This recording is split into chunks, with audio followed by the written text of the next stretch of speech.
I'll show you a little trick. This has saved me countless knuckles. Get a squirt bottle with your vise.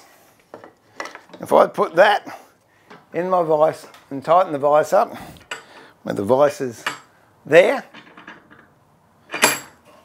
and you're planing, it'll move in the vise.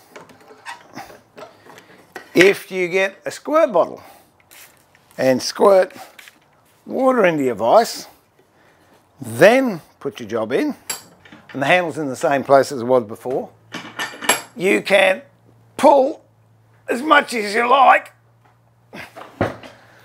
and it won't move. As you saw, the bench just picked up then. So a great little tip.